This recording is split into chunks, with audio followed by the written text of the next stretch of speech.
Bine v-am găsit, bine v-am regăsit, dragilor din Zodia Capricorn, oriunde v-ați afla. Bine ați venit la o nouă lectură generală pentru ultima perioadă din august, mai precis săptămâna cuprinsă între 25 august și 31 august inclusiv, așa că toți cei care aveți soarele, luna, Venus, ascendentul sau oricare alt aspect astral important pentru voi din harta voastră natală și care are legătură cu Zodia Capricorn, această lectură este de asemenea și pentru voi.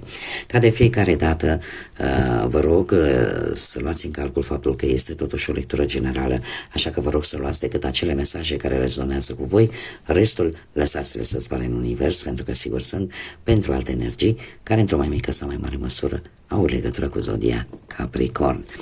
Așa că, dragilor, haideți să vedem cu ce energie începeți această ultimă săptămână de vară, cel puțin pentru noi, cei care locuim pe emisfera nordică, da? Ultima săptămână de august.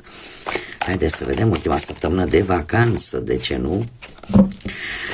Care este energia, dragilor mei, din Capricorn, săptămâna 25-31 august?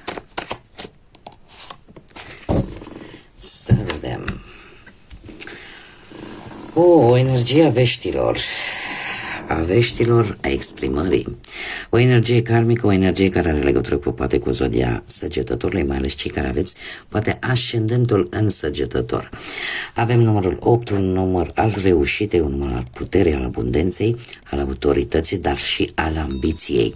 Iar mai presus de toate, e vorba și de numărul ordinii cosmice, un număr karmic care ne vorbește de destinul fiecăruia dintre voi și de faptul că schimbări importante pot veni în viața voastră în această săptămână, unde liberul arbitru va fi unul foarte important. Posibilitatea ca voi să alegeți ceva are o conotație foarte importantă în general, dar în această săptămână în mod special. Faptul că avem și Zodia Săgetător, asta mie îmi spune că sunteți foarte entuziaști, foarte setoși să faceți lucruri noi, să intrați în aventuri noi, să cunoașteți mai mult, să... Poate că e posibil să fiți un pic mai impulsive așa și să nu prea fiți dispuși să ascultați și pe ceilalți, dar această carte mie îmi vorbește de vești care vin pentru voi, o opinie foarte puternică pe care o veți face cunoscută într-o manieră foarte publică și foarte poate un pic diferită. Chiar și pentru voi, poate nu vă veți recunoaște voi pe voi. Dom'le, uite cum îmi impun eu punctul de vedere, fii atent aici ce tare sunt. Veți fi foarte comunicativ, în general veți spune sus și tare ceea ce vă deranjează, ceea ce vă doriți, ceea ce vreți, veți exprima. Unii dintre voi chiar pot avea o conexiune foarte puternică cu social media, da? Cu ce ține poate de televiziune, de YouTube, în general cei care lucrați și aveți canale de comunicare cu masele, poate în televiziune, cum am mai spus, radio sau mediul online. Cert este că veți spune lucrurilor pe nume, fără niciun fel de tegadă, fără niciun fel de opreliște. Vă veți folosi, ca să zic așa, liberul arbitru în a spune și a face un pic de ordine. În ideea asta se pune problema. Așa că schimbări importante pentru voi în această săptămână. Haideți să vedem, dragilor din Capricorn și cu legături puternice cu această zodie, ce vine pentru voi pe plan profesional, financiar sau sentimental în această ultimă săptămână de august. Să vedem ce vine pentru dragii mei din Capricorn. Vești, ce frumos! Dragii mei, dragi, pe parte profesională, nu știu dacă zodiile de apă vă spun ceva, Rac, Pești sau Scorpion, sau Zodia Vărsător, iar de asemenea. Am un paj de cupe care îmi vorbește tare mult de o veste bună, o veste care îți dă mai multă încredere în tine și care poate îmbunătăți anumite lucruri la locul tău de muncă, în afacerea ta, în general, cam ce ține de de cariera ta profesională, că e un apel important, poate că ai dat un interviu, poate că așteptai un răspuns, că e și în sfârșit, domne, mă duc să semnez un contract sau mă duc să semnez o înțelegere. Cert este că o dorință devine cumva realitate. Steaua aici îmi spune că există posibilitatea unei avansări, există posibilitatea unui job foarte bun, aș spune chiar pentru voi. Ce mă intrigă foarte tare, foarte, foarte tare este că și uite că dacă stau bine să mă gândesc acum, nu ar trebui să mă intrige. De ce spun acest lucru? Pentru că avem un 4 de cupe. Un 4 de cupe care îmi spune că șansele vor veni cam de peste tot. Problema este, sau isteț ar fi ca voi să cum să spun eu, să vă dați seama care sunt importante și care nu. Dar cu această energie a numărului 8, eu aș zice că veți simți într-un fel sau altul și energia asta în care voi vă impuneți punctul de vedere într-un mod foarte zgomotos, ca să zic așa, poate să fie și oarece teamă. Poate să fie un pic de teamă în sensul că orice lucru nou care vine în viața voastră, pentru că pajul poate să ne anunțe de lucruri noi, de începuturi noi. Și, desigur, poate să declanșeze o ușoară temere, pentru că orice e necunoscut, orice este nou care vine în viața noastră, vine la rândul său nu cu noi experiențe și cu această stare de oare cum o să fie, cu această întrebare, care e perfect firească și perfect normală. Și eu zice că dacă e vorba de un nou job, e posibil cumva să-l începeți, poate chiar din septembrie, de la începutul septembrie, și apare această stare de, cum se spune, de atitudine de defensă, aș spune. Da? Atitudine de defensă și de faptul poate că mulți dintre voi, mai ales voi fiind și cum să spun eu, fiind așa o zodie care vă place totuși, nu prea vă plac schimbările foarte, foarte tare. Când e nevoie o faceți, dar asta nu înseamnă că vă și plac foarte mult schimbările de la o zi la alta. E posibil să fie și această stare de defensă, de stai un pic în apărare și ești precaut, care este perfect normal. Bun, haideți să mergem mai departe, să vedem pe partea banilor. Pe partea banilor. Dragilor dragi, pe partea asta banilor există posibilitatea unor creșteri bănești, dar e posibil ca cineva să nu fie totalmente, să nu fie cinstit cu voi, cu ceva legat de bani. Și asta va crea discuții, va crea niște discuții, ia să vedem, care unde vor duce.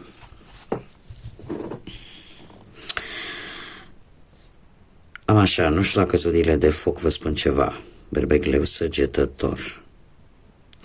Dar există cineva aici care nu dă toate informațiile, care nu joacă, să zicem așa.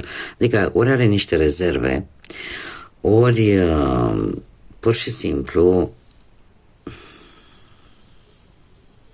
nu prea privește cu ochi buni situația voastră financiară. Se creează într-adevăr niște disensiuni aici, se creează niște stări de conflict, se creează o stare negativă, de ce să vă mint, pe partea banilor, care va aduce cu sine totuși apariția ori a unui împrumut, ori nu știu, să faceți vreo cerere poate de mărire de salariu. Știu, trebuie să vă spun un lucru. Nu vă va afecta foarte tare. De ce? Pentru că mie mi-apare, probabil că undeva în septembrie, mie mi-apare totuși câștigul la voi. chiar dacă veți avea aceste disensiuni, aceste discuții vis-a-vis de bani, sau poate pierderi, pot să fie și pierderi. De ce? Pentru că cineva nu a comunicat ce a trebuit sau cineva nu a dat informația care trebuia. Dar eu nu vă văd pe voi să zici, domne, mamă, ce tragedie. Nu. Va fi o scuturare, de ce să zic. O scuturare așa mică va fi, să vă necăjiți, dar din câte văd eu cu cupajul ăsta de bâte, la voi lucrurile într-un fel sau altul se vor echilibra printr-un câștig total neașteptat. Dar undeva în septembrie. Haideți să vedem viața sentimentală. Viața sentimentală pentru cei care sunteți deja într-o pereche, într-o relație. Avem zodia Berbec. Dragilor, nu știu dacă zodia Berbec este energia care vă interesează pe voi, dar este cineva aici mai în vârstă ca voi.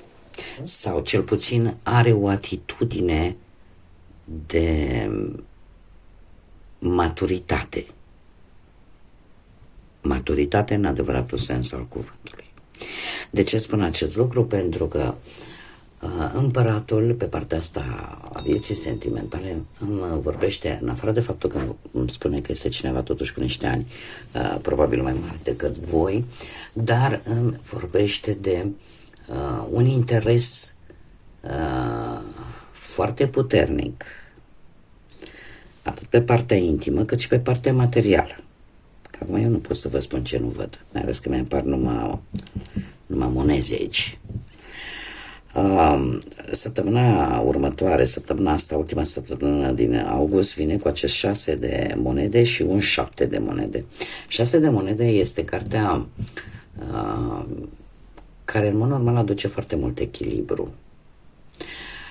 Și se pare că stabilitatea materială, armonia, aduc echilibru în relația voastră. E posibil ca undeva la sfârșitul lunii august, cu acest 7 de monede, să vină niște rezolvări. Niște rezolvări în relația voastră, după ceva probleme pe care voi le-ați cam avut, poate în ultima perioadă, dar eu trebuie să vă spun că cumva, atâta timp cât există stabilitate materială și intimitate, lucrurile merg bine. Mie asta mi-arată cărțile. Și în săptămâna următoare. Haideți să vedem cei singuri. Cei singuri, viața lor sentimentală vine cu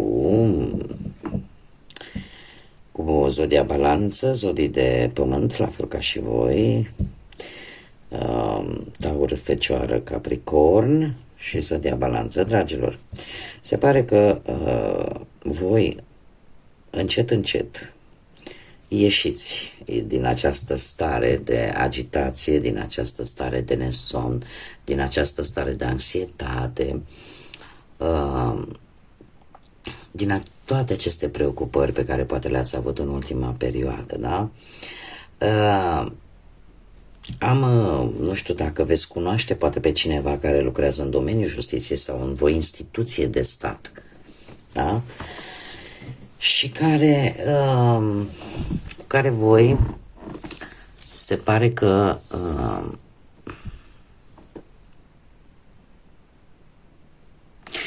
nu știu, e cineva care are o situație materială bună, dar cu care voi, de moment, cel puțin în săptămâna asta din august, ultima săptămână din august, nu veți avea o conexiune emoțional-sentimentală foarte puternică.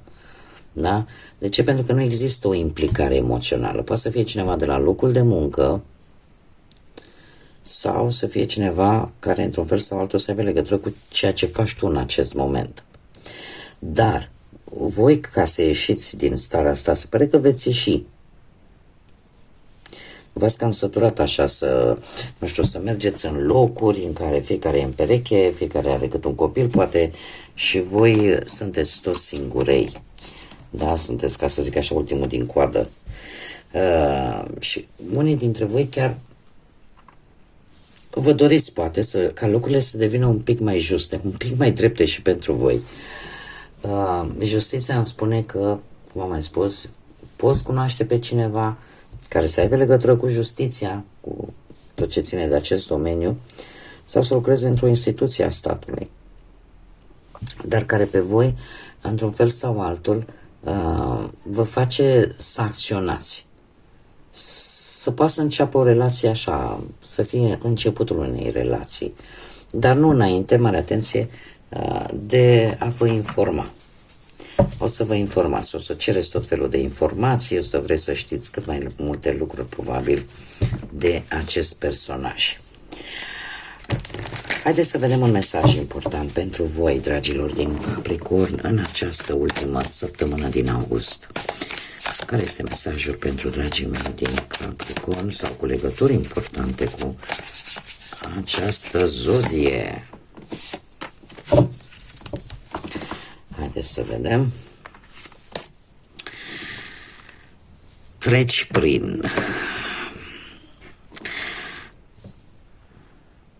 Da, se pare că navigând prin viață vei trece prin foarte multe răsuciri și întorsături, dar trebuie să o faci cu eleganță și cu reziliență. Probabil că situațiile care vor apărea de-a lungul acestei săptămâni, ultime săptămâni din august, vei avea nevoie de a trece peste ele, nu vor fi unele tocmai plăcute și am văzut lucrul ăsta, va trebui să treci peste ele și prin ele, dar fă-o cu fruntea sus, fă-o fără să-ți pierzi demnitatea, fă-o cu eleganță și în primul rând fă-o și învață din ea, pentru că asta e cel mai important până la urmă.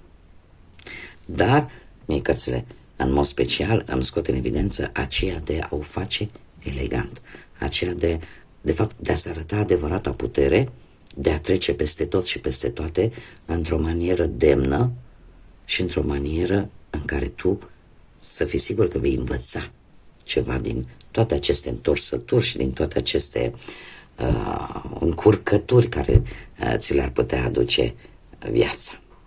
Bun, dragilor, cam atât am avut pentru voi. Eu vă mulțumesc pentru prezență, ca de obicei vă mulțumesc pentru like-uri, distribuiri, comentarii, faptul că vă abonați sunt lucruri importante pentru orice creator de conținut.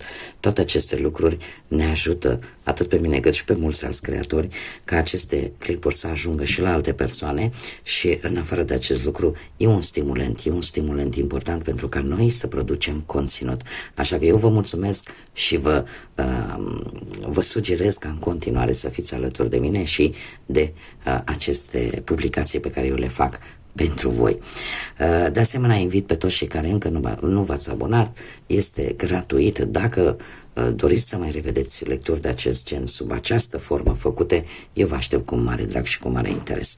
Până data viitoare când ne vom reîntâlni, eu vă doresc această ultimă săptămână din august să o încheiați cât mai plăcut posibil, să o încheiați înțelept, elegant și cu demnitate. Până data viitoare, numai bine și să fiți iubiți, dragilor!